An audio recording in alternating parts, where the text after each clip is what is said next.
You're now listening to the Football Game Tonight podcast. I'm your host, Sean Kuzma. This is the place for all your latest pro football news and action. So if you're a fan of the NFL, this is the podcast for you. On the ticker today, we're going to do the Terry McLaurin story. We're going to talk about the Miami Dolphins. So Asante Samuel cooked the Miami Dolphins. We'll talk about Joe Flacco and why he has the support of the Browns locker room. We'll do the C.J. Gardner-Johnson story. I think you guys are going to want to stick around for that one. And then we'll cap this episode off with the Dak Prescott story. So the headline story for this episode is the Terry McLaurin story. Terry McLaurin and the Commanders are starting to have a little fallout. So Terry McLaurin wants a contract extension. It sounds like the Commanders are on the fence about what they want to do with Terry McLaurin. I just don't know what the Commanders are doing on this one. I feel like Terry McLaurin is the one guy that should have been taken care of right away for the Commanders, because Terry McLaurin has been a constant for this football team ever since he was drafted by them. So think about all the dysfunction that the Commanders went through with Daniel Snyder changing their name. Trent Williams forced his way out. Terry McLaurin has been the guy that always got the job done for this Commanders team.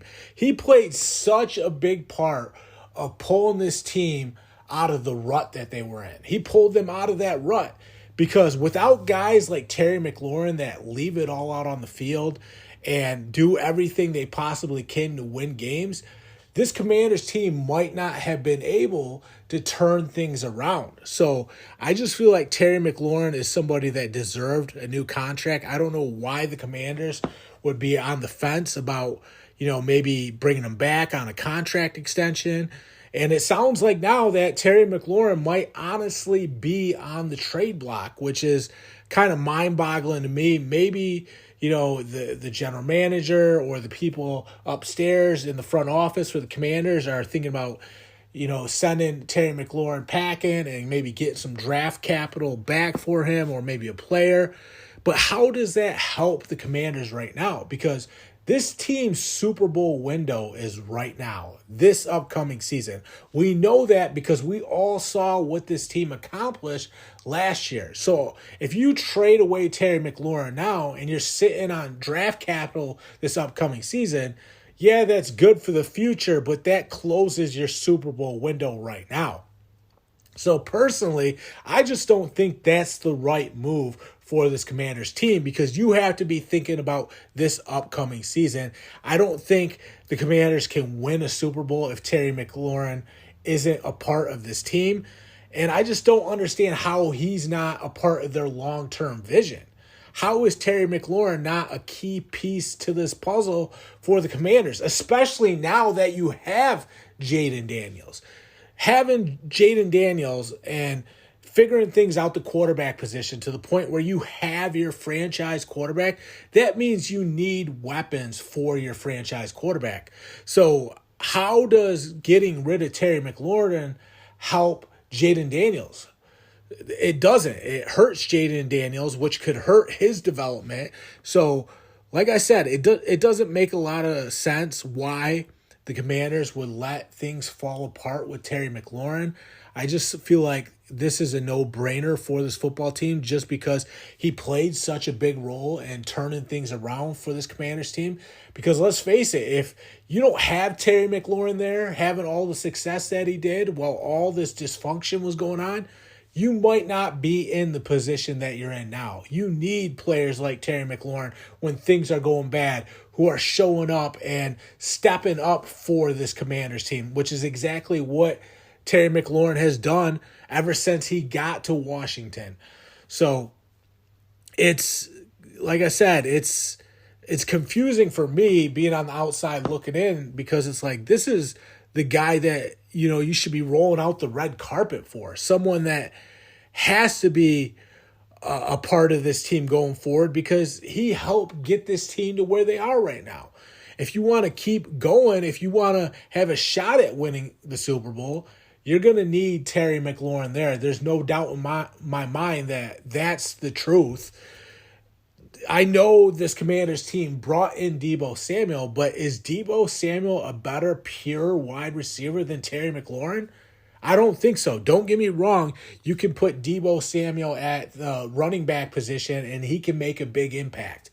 But as a pure wide receiver, Deebo Samuel is not a better wide receiver than Terry McLaurin. The track record speaks for itself. And let's not forget, Deebo Samuel was just shipped off by the 49ers. Terry McLaurin is still with the team that drafted him. Now, he might be getting close to, being shipped out by the Commanders, but I feel like the Commanders would be making a huge mistake if they sent Terry McLaurin packing. If they trade him away, they're going to regret it. And like I said, it closes their Super Bowl window this upcoming season if they don't have Terry McLaurin. It hurts Jaden Daniels. So you can already see there's a chain reaction of negative things that is going to happen if you don't have Terry McLaurin on this football team. And sitting on draft capital might help you later on down the line, but your window is now. Your Super Bowl window is now, and we know that because of what this team did last year. If you go into the season without Terry McLaurin, yeah, you're sitting on draft capital, but who is Jaden Daniels going to throw to? He's going to throw solely to Deebo Samuel. Deebo Samuel, does look like he's starting to shed a little bit of weight, and he's starting to play a little bit more fluidly than when he initially got here with the Commanders. Remember, he was looking a little slow running routes, but it looks like he's starting to get up to speed a little bit. But still, Terry McLaurin is so smooth and so reliable and always presents himself as an open target for his quarterback. He does so many things well for this Commanders offense that I just can't jeopardize my future if I'm the Commanders and trade this guy away. Can't do it because he's that good. He's that reliable at the wide receiver position. Does this team go on a deep playoff run without Terry McLaurin? I have my doubts. I just think he's just too good. I don't know if Deebo Samuel can take it all on by himself, even with Jaden Daniels throwing the football. And don't get me wrong, Jaden Daniels is exceptional, a very good quarterback, but you need someone on that opposite side of the field that can kind of command attention too, so the coverage just doesn't get rolled to Deebo Samuel's side if he's there by himself. If Terry McLaurin's there, he's going to be taking on more double teams. That's going to free Deebo Samuel up for more one-on-ones. I like those matchups a lot more than Deebo Samuel being the number one wide receiver without Terry McLaurin there. They're just going to double team Deebo, and if he doesn't play fast and he does lose a step, those double teams are going to eat Deebo Samuel alive. You can't jeopardize your future if you're the Commanders. You got to find a way to move past all this, and you have to find a way to make things work with Terry McLaurin. If that's not the case, I have serious doubts about the Commanders getting back to where they were this past season. I think they'll take a big step backwards without Terry McLaurin. And if you're a Commanders fan, I don't know how you feel differently. He's been that good for this team. And like I said, drafted by the Commanders, always been there through all the turmoil. He's been the guy that has always stepped up. He helped pull this team out of the rut they were in. He helped turn this franchise around. And now you're going to balk when it comes time to contract negotiations. You're not going to take care of Terry McLaurin. How is that the right move for this football team? I just don't think that's the case.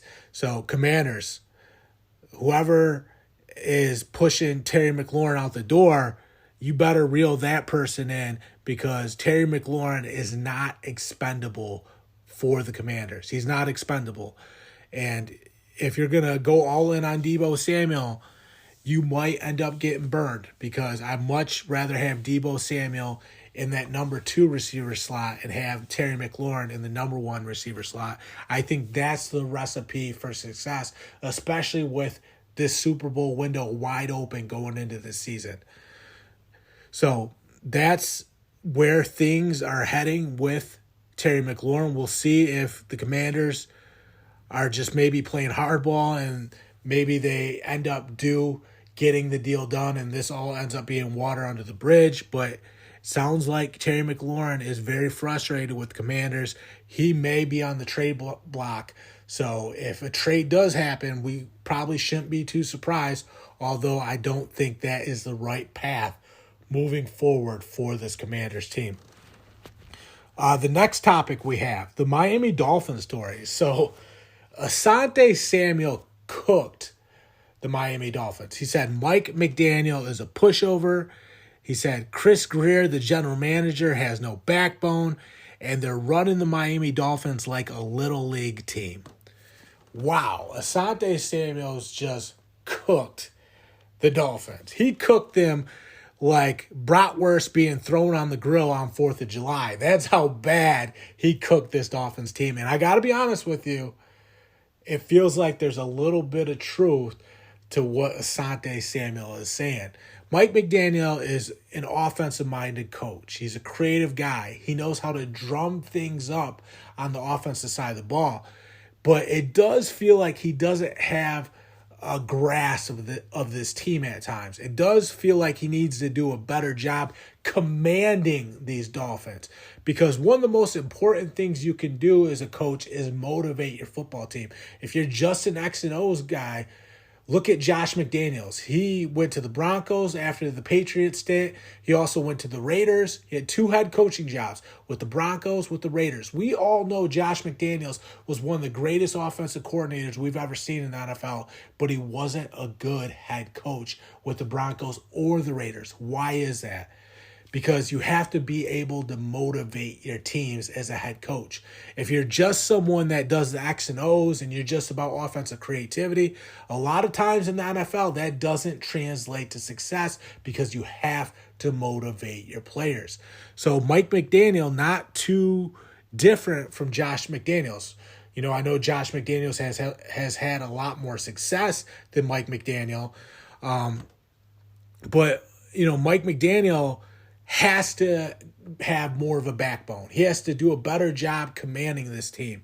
He has to reel in his football team, because you're dealing with pro athletes that have all the money in the world, that are on top of the world. They have everything going for them. Those are the people that need discipline and need accountability. So if you're a head coach like Mike McDaniel and you don't reel these guys in, they're going to feel like they can get away with anything. It doesn't matter how good your offensive creativity is. If you can't hold these guys accountable, they're going to feel like they can get away with anything. And yeah, initially it seemed like the players in that locker room responded well to Mike McDaniel, but I feel like as time went on, they've become less responsive to his coaching style, because it seems like they know that he is a little bit of a pushover. I think even though a head coach doesn't hit anybody, he doesn't tackle anybody, nobody wants a timid head coach who's a pushover and is soft. They want a courageous head coach who leads them into battle, who is bold and a coach that leaves it all out on the field. Yeah, you don't physically play the game, but you're bold, you're courageous, and you leave it all out on the field. That's what inspires your team. So with Mike McDaniel, it feels like he's lacking a little bit in that category. So when Asante Samuel went scorched earth on him, there's a lot of people that seem to agree with what Asante Samuel said. Now, Dolphins fans, when you see this team, they've never really been able to live up to their potential. They have offensive playmakers, Tyreek Hill, Jalen Waddle. They now just got Darren Waller this season. But if you don't have somebody that can command and lead, you're never going to fulfill your potential. And that's what has been the case for this team all along under Mike McDaniel. And to me, it's like he's got to get more of a backbone. He has to be tougher. You know, he tries to be cool in these interviews, and like, it's just coming off the wrong way. I'm just going to be honest with you. It's coming off the wrong way. It might have been fun at first for the first 6 months that he was hired as a head coach, but now it's like you're not having the success that you want to have. You're not fulfilling your potential as a team. Now all those quirks, they're not as fun anymore. Now it's kind of embarrassing, and you're like, tighten up, man. We got to get tougher. We got to get tougher. mentally. We need to get tougher physically as a football team. It starts with the head coach, a guy that is going to make sure that these guys are ready to go on game day, because the most important thing you can do is motivate your players. If your players are going to run through a brick wall for you, your team is going to have success. And right now with Mike McDaniel, it just seems like he's got to get better. He's got to get better. And if it doesn't get better, we all know where this thing is heading. His head is going to be on the chopping block. He's going to get fired. They're going to go in a different direction. I think Chris Greer is going to be on the hot seat too. I can see a complete regime change for the Dolphins if these guys don't get it in order and get it figured out soon, because in the NFL, it's a hyper-competitive league. Everybody wants to win. Everybody wants to compete. People want to sell merchandise, tickets. There's so much that goes into it, revenue, that if you're not having success and all those numbers are down, how long do you expect an owner to stick with you? Not very long. An owner wants to make money. An owner wants to win. And, an owner doesn't want to hear from all the people in their life about how this team needs to be better. Eventually, he's going to have a short fuse, and he's going to make some changes to make sure this team gets better. I think that's where Stephen Ross might be at. So, yeah, Mike McDaniel, it has not been good enough. Asante Samuel hit the nail on the head a little bit. That is clearly a weakness for Mike McDaniel. Chris Greer has not done a good enough job building this team. Yes, I know Tua Tagovailoa has kind of handicapped this team at times by being hurt. So it's hard to fulfill your potential when, your quarterback is hurt all the time. If your starting quarterback is hurt, it's damn near impossible to fulfill your potential. But that's just another decision by Chris Greer and Mike McDaniel that proves that this team is too soft. You went with Tua Tagovailoa over Justin Herbert. You decided to stick with Tua Tagovailoa. You could have maybe went in a different direction. You chose not to do it. So I look at GM, I look at head coach, I look at quarterback. They're too soft at all three of those positions. And that's why this team cannot, have the success that they're hoping to have, because they're weak at all these positions. When you go down the line, GM, head coach, quarterback, too weak. What do you think's going to happen?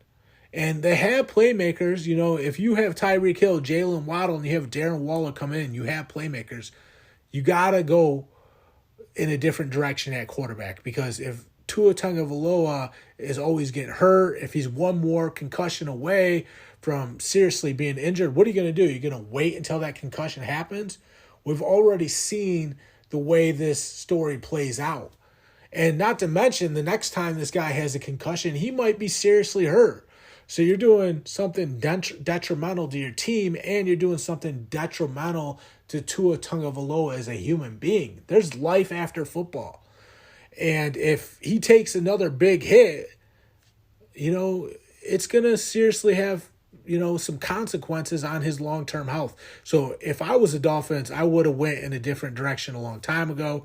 I don't know if I would have ever hired Mike McDaniel. I think I would have sensed that maybe he doesn't have the backbone to reel this team in and hold these pro athletes accountable. But it's unfortunate for the rest of the Dolphins players, because they're being held back by bad leadership. Your general, the guy that leads you into battle, has to be exceptional.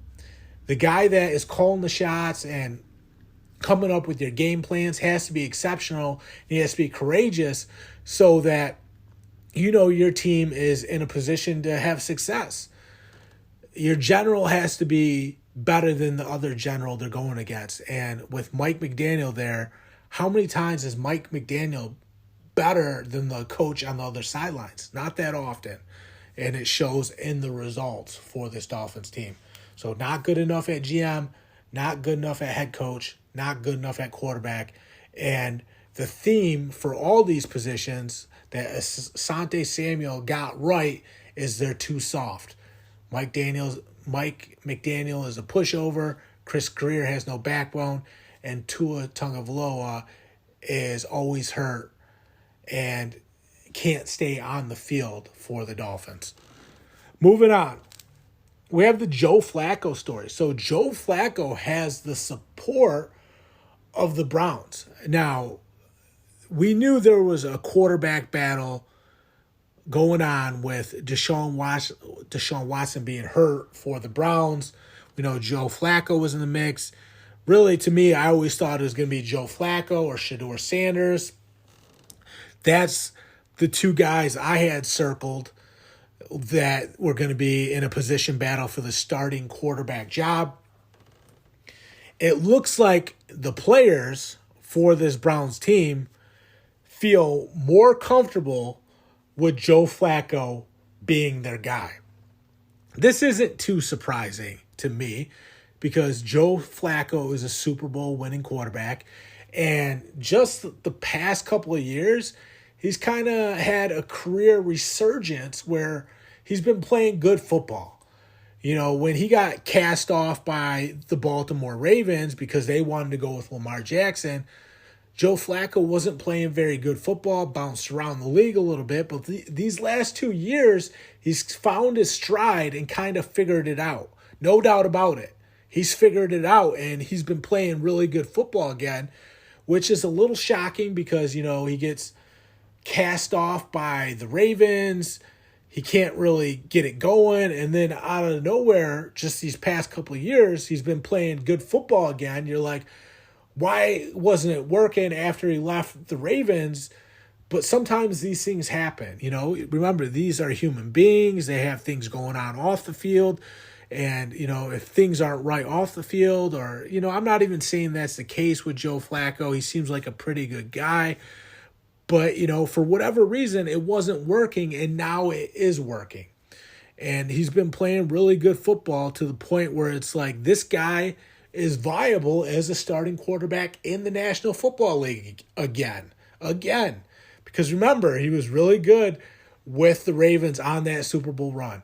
On that Super Bowl run, he flipped a switch and was playing lights out football and was a big part. The Ravens won that Super Bowl. He was on fire in the playoffs on that Super Bowl run.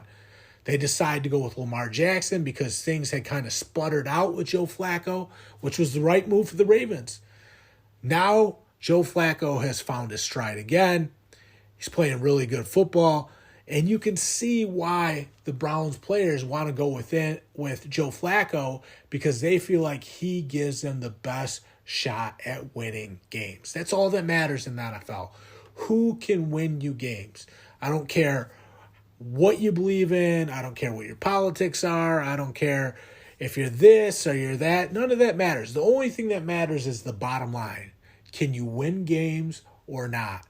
At this point of his career, in the twilight of his career, Joe Flacco can win games for these teams in the NFL. The Browns players recognize that. That's why they're giving Joe Flacco their vote of confidence.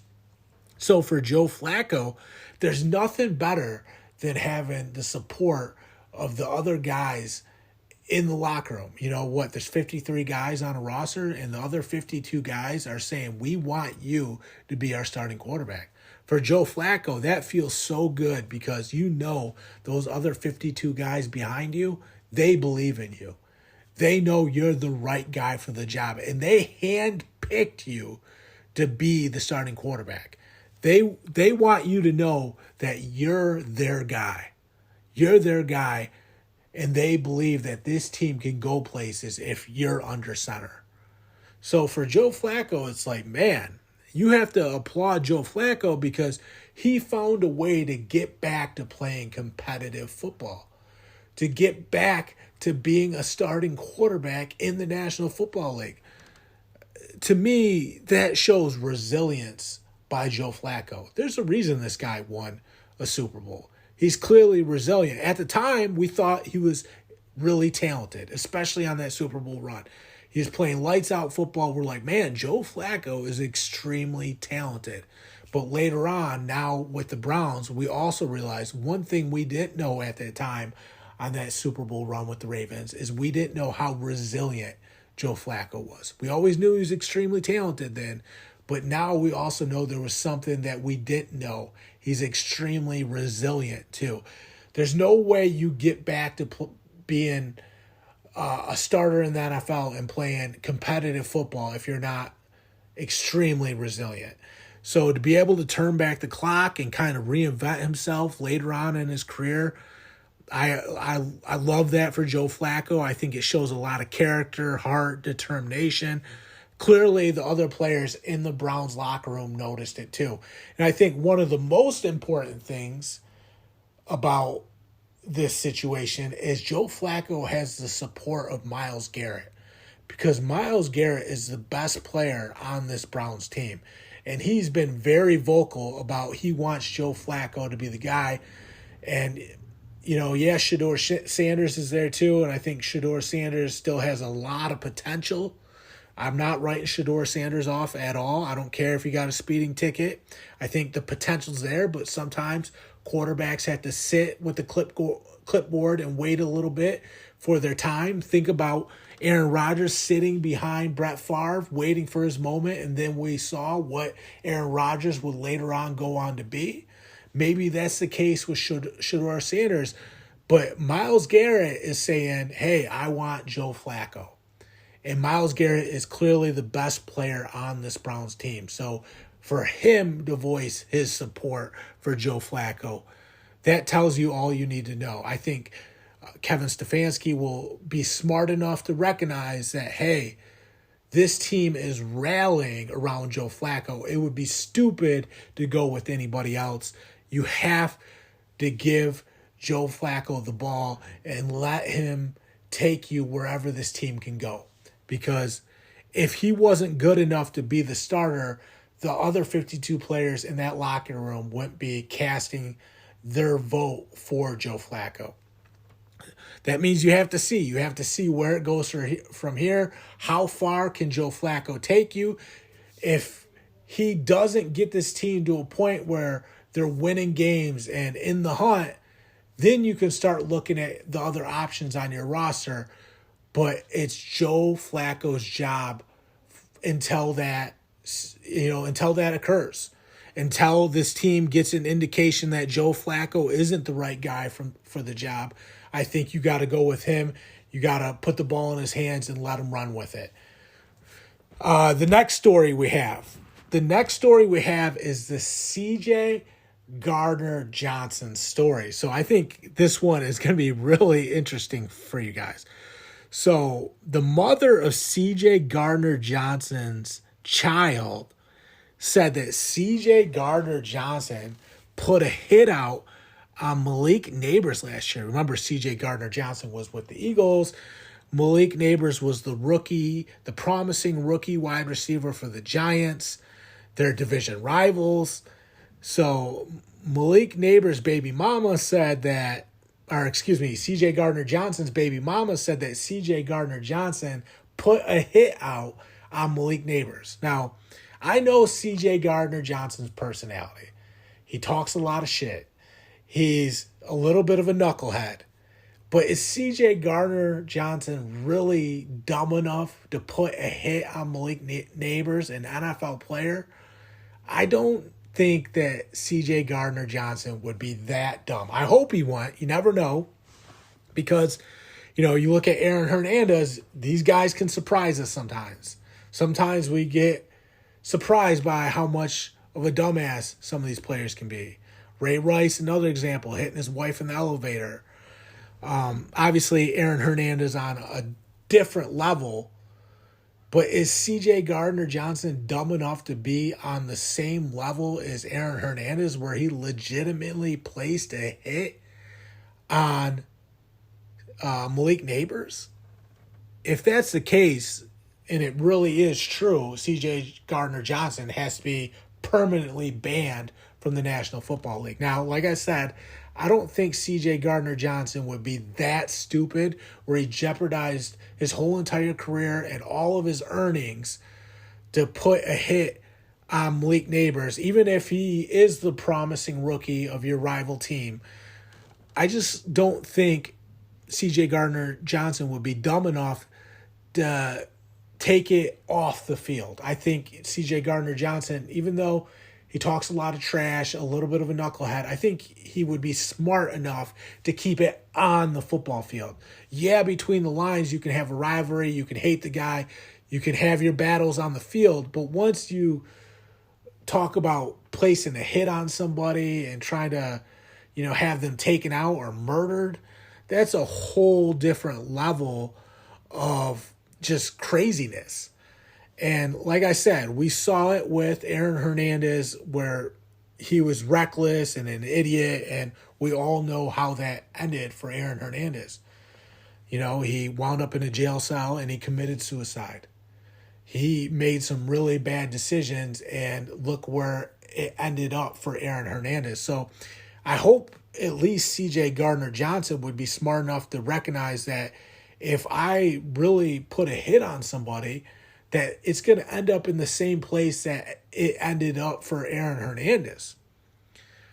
Hopefully it was maybe like a bounty gate situation. I hate to say hopefully it's a bounty gate situation, but I'd much rather it be a bounty gate situation than a legitimate hit on his life where he was going to have him murdered by a hitman. At least with the Saints bounty gate situation, they got fined. Sean Payton got suspended. What was it, like a year? The other players on the Saints defense got suspended. That's one thing.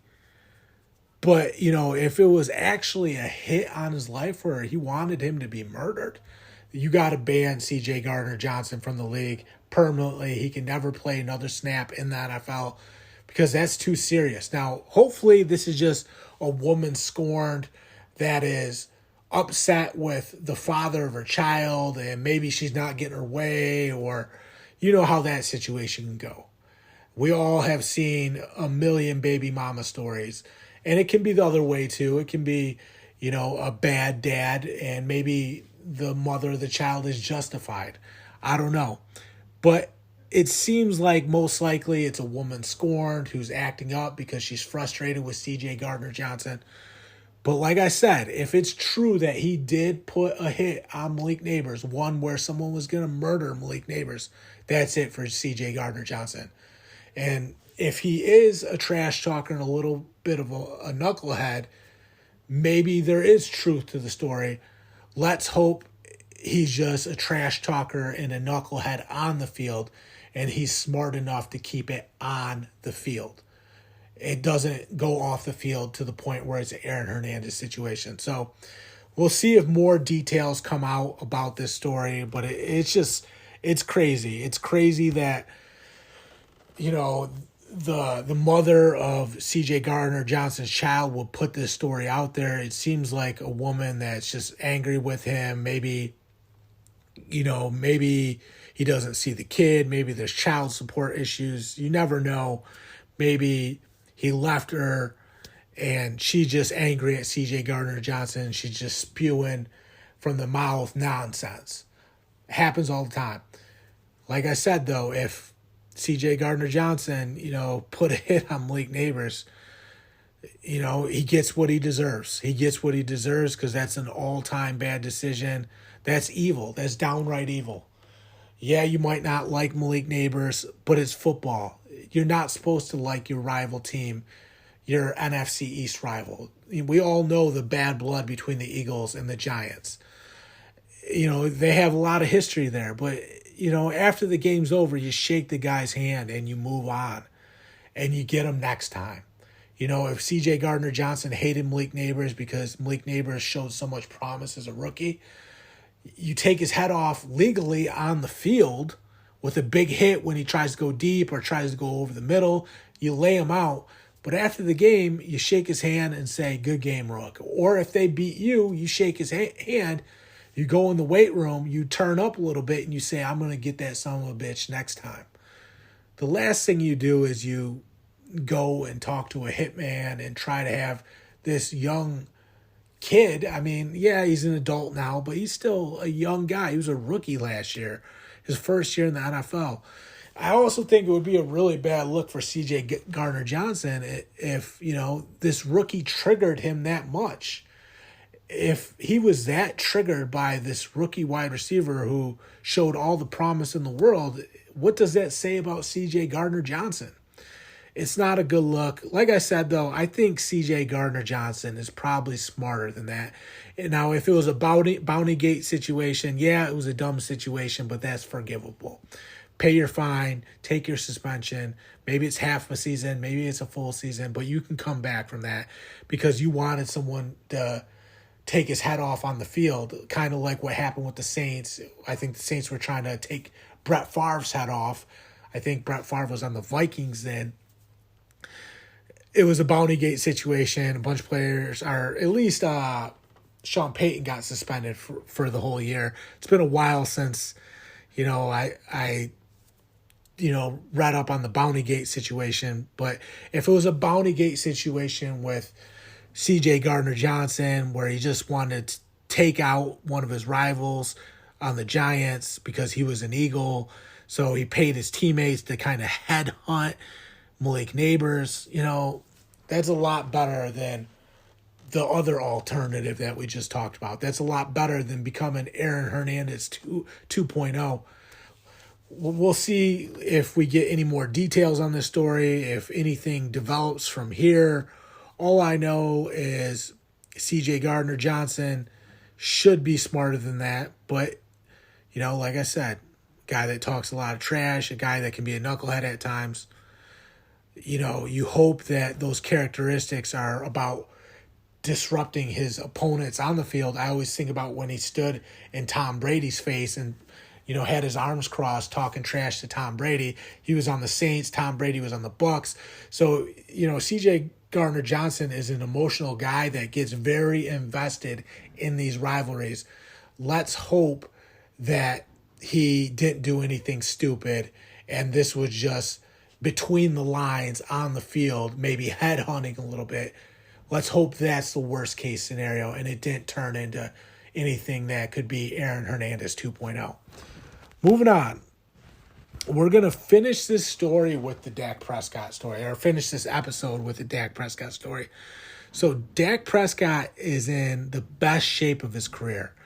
I've always said this about Dak Prescott. He throws a really nice ball. He's got touch on his ball. He can throw the deep ball. He can pick you apart. Now, I always said the weakness for Dak Prescott is his decision-making. Sometimes he can have ill-advised throws. He gets picked off. Sometimes he turns the ball over too much. But he does throw a nice ball. He can throw vertically down the field. He can make a lot of throws. And he seems to be kind of doing a good job of reeling in the turnovers where he's not playing as reckless. I do think him being in the best shape of his career is going to help him because he's doing everything he can to prepare to be the best version of himself on the field where it matters the most. And he has a brand new weapon in George Pickens. So he's got George Pickens there. He's got George Pickens there on the Cowboys. And, CeeDee Lamb and George Pickens, two really good receivers. So Dak Prescott has to take his game to another level. He has to take his game to another level because he's got the weapons to really do something special for this Cowboys team. And remember, this team has been trying to fill the hole that Amari Cooper left. When Amari Cooper left the Cowboys, they haven't been the same on offense. Now that they have CeeDee Lamb and George Pickens, it's going to be really exciting to watch this Cowboys team. I think they're going to have a real shot at doing something special. And I think Dak Prescott is smart enough to recognize the opportunity that's in front of him. I think he knows that with CeeDee Lamb and George Pickens, there's going to be an opportunity to put up huge numbers and win a lot of football games, more importantly. So if you have this new wide receiver coming in, George Pickens, who is a slasher, a guy that can get separation, catch the football, go to the house. You have CeeDee Lamb, who is a big play waiting to happen. You have everything you need to transform this team, at least on the offensive side of the ball, And Dak Prescott is going to do everything he can to capitalize on that opportunity. That's why he's doing everything he can to prepare to get ready for this upcoming season. So for Dak Prescott, like I said, cutting down on the turnovers is so important for him, which he's been able to do. I think he does throw a better ball than people realize. Him being in the best shape of his life.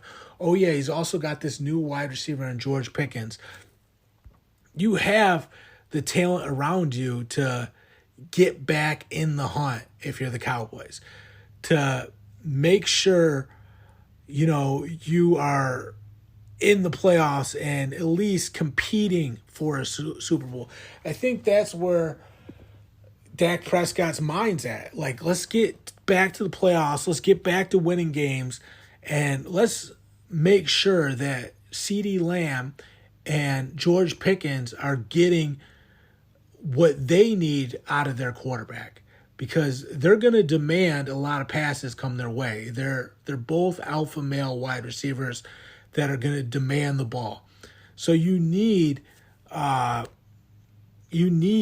Prescott to lock in and to step it up a little bit, because, like I said, I think he's better than people think and better than people realize. But if he takes his game to the next level and he does step it up a lot, we might see one of the more exciting offenses in the NFL. That's a way you can keep George Pickens happy. That's a way you can keep CeeDee Lamb happy. That's the way you can score a bunch of points and turn some of these games into blowout victories, because teams might not have the offensive firepower to match what the Cowboys bring to the table. And if you can make it easier on Micah Parsons and the defense too, by making every drive count on the offensive side of the ball, where you take a little pressure off your defense because you are putting so many points on the board, I think that goes a long way for this Cowboys team too. It's the path to victory for this Cowboys. Clearly, Dak Prescott, CeeDee Lamb, and George Pickens have to be on top of their game. That's the path to victory for this Cowboys team. Obviously, Dak Prescott can read between the lines, because he's like, he's getting older too. He's getting a little bit older too. And you never know when a team is going to reevaluate you as their starting quarterback. So Dak Prescott doesn't want to find himself in a situation where he's been given a new wide receiver in George Pickens, still has CeeDee Lamb, where he underperforms, and now Jerry Jones, Brian Schottenheimer are kind of like reevaluating the quarterback position. Do we have to get better at the quarterback position because Dak Prescott didn't do a good enough job? I don't think Dak Prescott wants to get into that kind of situation. I think he understands that by preparing the best he can avoid getting into that situation. I think he wants to be the Cowboys quarterback for a long time. I think he likes it there. I think he understands the Cowboys are the highest valued sports franchise in the world. I think he understands they drive the ratings for the whole entire National Football League. Those games that have 30 million viewers, they're always Cowboys games, Cowboys Giants, Cowboys Eagles. Those are the games that do those huge ratings. So the Cowboys fan base is bigger than any other team in sports. It's a golden opportunity for Dak Prescott, and he's showing that he recognizes that when he goes out during the offseason and does everything he can to get better. That shows us that he recognizes, even this late into his career, he recognizes that this is still a golden opportunity for him, and he still values being the Cowboys quarterback.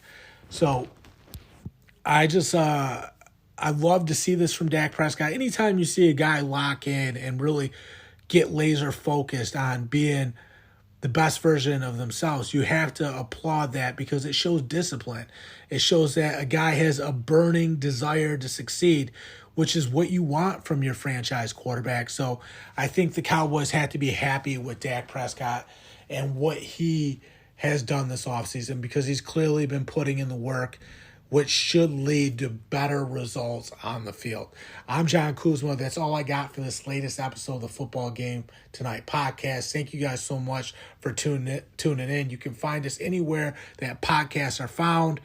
If you want to be a member of the Football Game Tonight podcast, click the link in the episode description box. You can go to our Substack. You can become a member. Thank you guys so much. I'm John Kuzma. I'm signing off.